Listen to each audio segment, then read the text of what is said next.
The Giants 31-24. And a lot of Giants fans thought that this team would be in the top 5 of the NFL draft, top 10 at least. One of the worst teams in the league this year. Certainly playoffs? Playoffs? We're talking about playoffs? You kidding me? No way. But yet, the Giants did not just make the playoffs. They won a playoff game. And I was extremely nervous going into the game. I knew that the Vikings had a propensity for late game heroics and winning in one-score games, close games. But the thing is that the Giants do too, and they're just better coached. And I think that was a huge part of it. And they had a quarterback that was willing to take more risks and play with some more gumption than the quarterback on the opposite side. And we will get into Daniel Jones and give him his flowers and props and everything in a minute. But the Vikings, I was a little concerned to start the game, right? They just marched down the field, and their offense was humming. I mean, Kirk Cousins completed 80% of his passes. They immediately go down the field, score a touchdown. The Giants get the ball back. There's a holding penalty on the first offensive play, and you're like, oh boy. But Daniel Jones just hangs in there. They convert, and they respond, and then it's 7-7, and then it's 14-7. And, I also was concerned because in the first half of the game, Justin Jefferson was going off.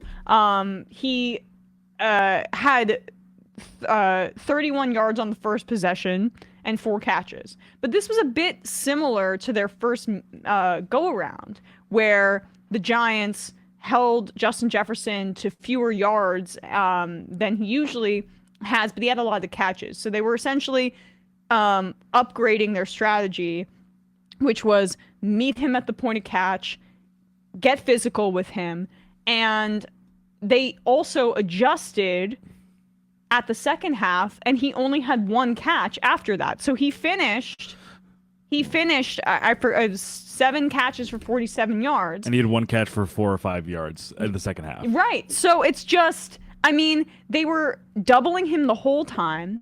And they were playing way more zone than they usually do, which is not necessarily how Wink Martindale wants to play.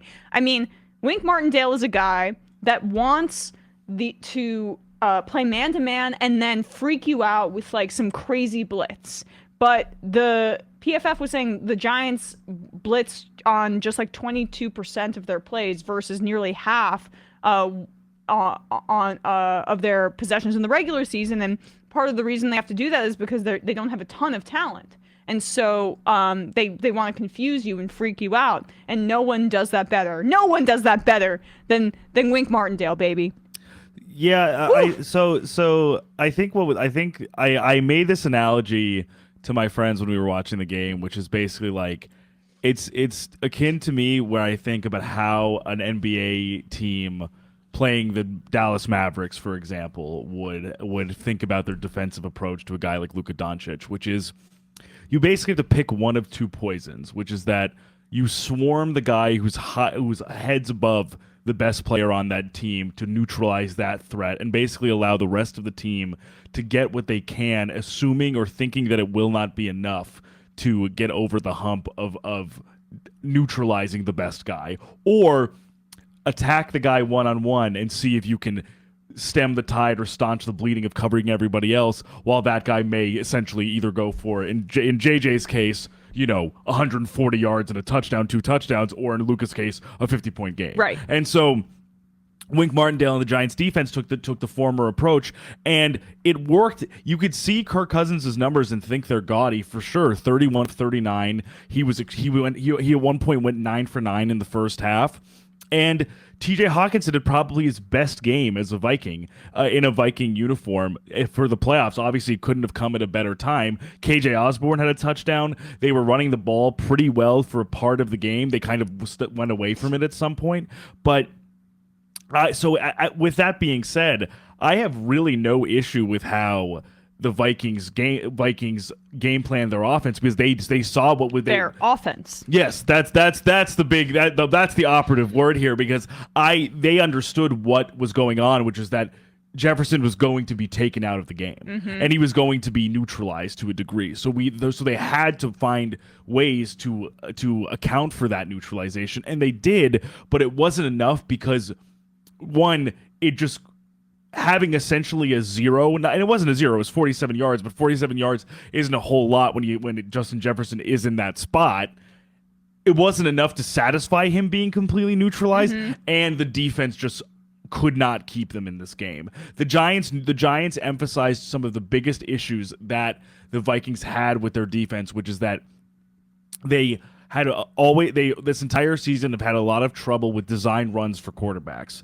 They've had a lot of trouble with QB scrambles, and the first game, I should say, Daniel Jones did not run for very much, and they literally, there was a sequence and he kind where of they ran all over him them like this time. 7 times Right. in a row, and he looked like he was gonna throw up, and I was like, get that man some Gatorade. Be like Sam Hubbard on the Bengals, get him that Yeah. oxygen mask. Yeah. And so they found the Mike Kafka and Brian Dable found the right offensive pressure points to make the Vikings defense have a really hard day, because getting some of these linebackers, getting some of these guys in the secondary, Cam Bynum, Patrick Peterson, who had a few good plays, but is in getting into older age, as well as who was the other guy I was thinking of that kind of got. I'll remember his name, but there was another guy in the secondary that I was like, oh, he was getting cooked as well. For the Vikings, Patrick Peterson, Peterson, Cam Bynum, and then there was one other guy where it's like, wow, they basically they've been terrible at the pass all year. And Shannon Sullivan. That was the the strategy that I think that the Giants were employing was, listen, like we basically need to make these guys communicate and make these guys switch coverages on the fly by fooling them into who's actually going into action, who's actually going into motion, who's actually running or passing or catching the ball, and see if they can do it. And they were having a huge struggle, I think, not only communicating the assignments, but also tackling the guys when they were in space. They couldn't get Daniel Jones or Saquon Barkley on the ground. Yeah, no, I want to get into them in a second, like the defense and how terrible the Vikings defense is, but how great Daniel Jones played. But just to elaborate a little bit more on the Vikings offense and the way that Wink Martindale contained them, they also did not take what was there to be had fully. Like, the Giants understood that this offense is not as complicated as the fantasy points and the statistics make it seem. Like, this is not Kyle Shanahan.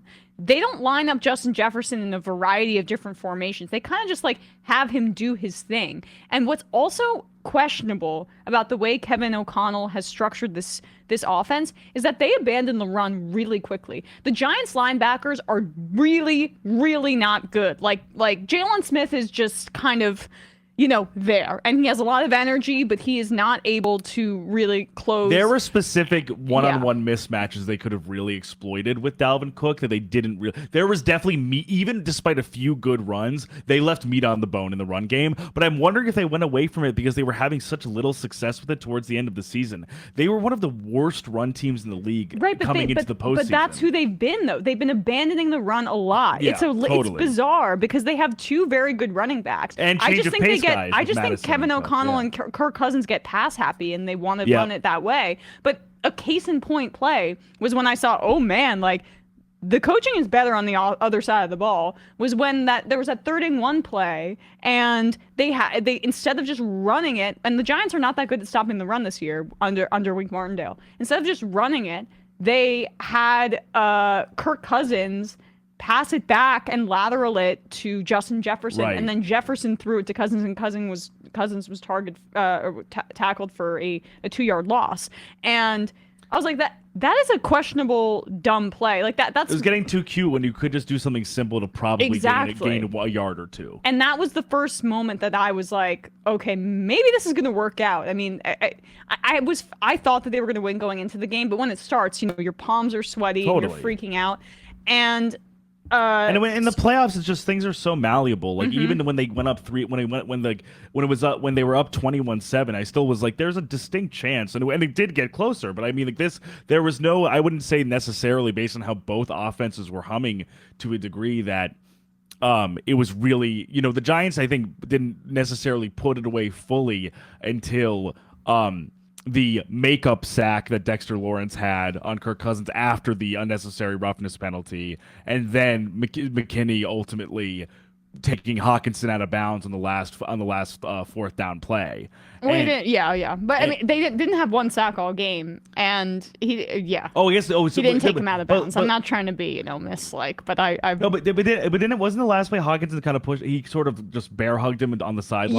Yes. Oh, I mean, he just played. The Dexter play Lawrence was in his face. Yeah. So, I've literally, I think I spent my entire day you probably yesterday know this game. This is probably your going back and forth with this game. So it's etched into your mind. Oh, it is.